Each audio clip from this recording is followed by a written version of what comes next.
Bonjour chers tous, chères toutes, je suis Massamba Gueye, je suis sénégalais, je suis aussi chercheur au laboratoire des études africaines, à la formation doctorale des études africaines de l'Université Cheikh Anta Diop, parallèlement aussi fondateur de la Maison de l'oralité et du patrimoine Kër Leyti,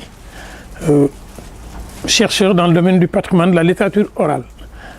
Ce qui nous incombe aujourd'hui, c'est de travailler sur la valorisation de ce patrimoine, mais particulièrement sur un aspect assez négligé, qui est la transmission orale des savoirs du patrimoine. C'est pourquoi nous avons orienté cette recherche vers des questions de survivance. C'est quoi la survivance? Pourquoi, malgré la modernité, aujourd'hui, nous avons le conte toujours présent, avec cette prégnance du conte dans l'espace moderne, dans les outils de communication, ce que j'appelle les espaces outils, que ce soit Internet, que ce soit la télévision, que ce soit la radio, la prégnance du storytelling dans la publicité.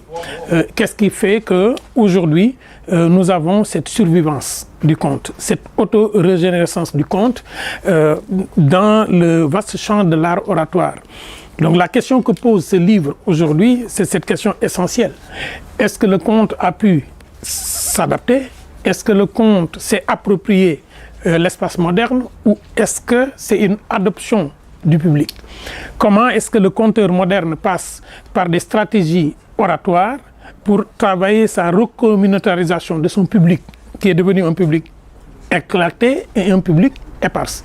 Comment est-ce qu'un Africain peut-il, en dehors de l'Afrique, compter en gardant la saveur des langues africaines dans des langues occidentales?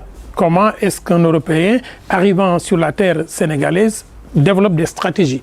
C'est pourquoi dans ce livre, nous avons travaillé autour d'un corpus de 28 contes, pris dans des espaces différents. Des contes qui sont pris en situation de production classique dans un espace social, des contes qui sont pris dans des situations de spectacle qui font l'objet du chapitre 3, le conte spectacle, et des contes qui sont pris dans ce que j'appelle les espaces outils, que ce soit Internet, que ce soit la radio, que ce soit la télévision.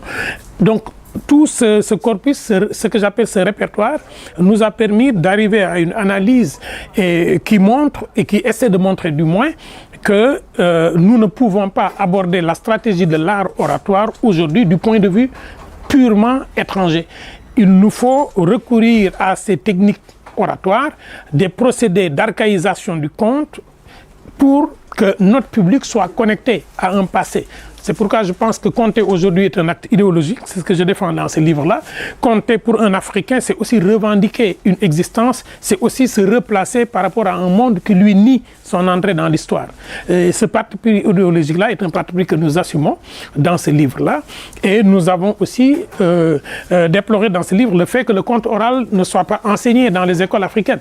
Ce qu'on enseigne, c'est le conte écrit, mais vous le savez bien, un conte dans un livre, c'est comme un tam-tam dans un musée.